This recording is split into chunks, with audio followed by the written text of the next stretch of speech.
Manajemen Wakaf oleh Rita Musfirah dengan NIM 90500122045. Pengertian dan fungsi manajemen wakaf. Manajemen wakaf merupakan proses membuat perencanaan, pengorganisasian, kepemimpinan, dan pengawasan berbagai usaha dari nazir, kemudian menggunakan semua sumber daya organisasi untuk mencapai sasaran. Oleh karena itu, setiap manajer wakaf atau nazir harus menjalankan keempat fungsi tersebut di dalam organisasi sehingga hasilnya merupakan satu kesatuan yang sistematik.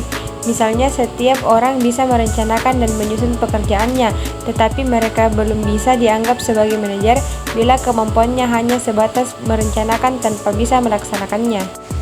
Fungsi manajemen wakaf. Pertama, perencanaan. Perencanaan merupakan keputusan tentang apa sasaran yang akan dicapai selama waktu yang akan datang dan apa yang akan dilakukan untuk meningkatkan sasaran tersebut. 2. Pengorganisasian. Pengorganisasian adalah mempertemukan dan mengordinasikan sumber daya manusia, sumber daya fisik, finansial, informasi, dan sumber daya lainnya yang dibutuhkan untuk mencapai tujuan. 3. Kepemimpinan. Berarti membangkitkan semangat orang lain untuk menjadi pelaku organisasi yang lebih baik. Maksudnya mengarahkan, memotivasi, dan mengomunikasikan dengan karyawan secara perorangan dan kelompok. 4. Pengawasan.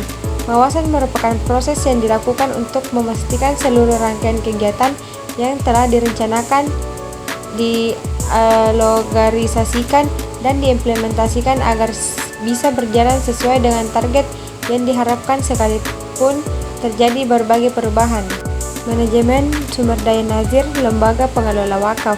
Dalam rangka mengembangkan wakaf produktif, kualitas pengelola wakaf harus ditopang oleh nazir yang memiliki pengetahuan tentang manajemen wakaf dalam perspektif hukum Islam. Kemudian, ia mempunyai pengetahuan tentang prinsip ekonomi dan keuangan syariah, dan mempunyai kemampuan mengelola keuangan secara profesional sesuai dengan prinsip syariah, serta mempunyai kemampuan melakukan investasi harta wakaf. Ini menunjukkan betapa pentingnya manajemen SDM, terutama aspek perencanaan SDM yang komprehensif dan terprogram. Dengan demikian, ketersediaan nazir wakaf yang bermutu dan terampil mutlak diperlukan. Kriteria nazir wakaf profesional. Dalam berbagai kitab fikih, ketika membahas tentang rukun wakaf, tidak satupun ulama yang menyatakan nazir wakaf sebagai rukun dari wakaf. Namun, para ulama sepakat bahwa wakif harus menunjukkan nazir wakaf, baik dia sendiri, penerima wakaf, maupun orang lain. Jumhur ulama fikih berpendapat bahwa pada dasarnya wakif adalah orang yang harus bertanggung jawab dalam mengurus harta wakaf selama hidupnya, baik membangun, menyewakan, memperbaiki, maupun menyalurkannya kepada orang yang berhak.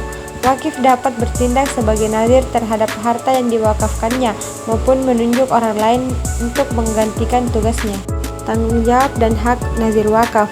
Nazir wakaf sebagai orang yang diberi wewenang dalam mengurus harta wakaf.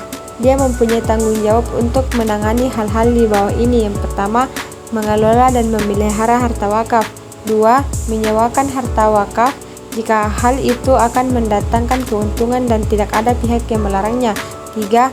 Menanami tanah wakaf untuk pertanian atau perkebunan, baik dengan cara menyewakan maupun dengan cara kerjasama bagi hasil seperti muzara'ah dan musakah, ataupun nazir sendiri yang mengelola tanah tersebut.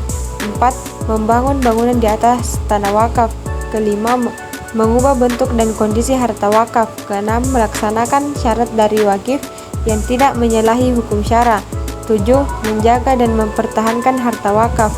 8. Membayarkan kewajiban yang timbul dari pengelola wakaf dari hasil wakaf itu sendiri. 9. Mendistribusikan hasil atau manfaat wakaf kepada pihak-pihak yang berhak menerimanya. 10. Memperbaiki aset wakaf yang rusak sehingga kembali bermanfaat.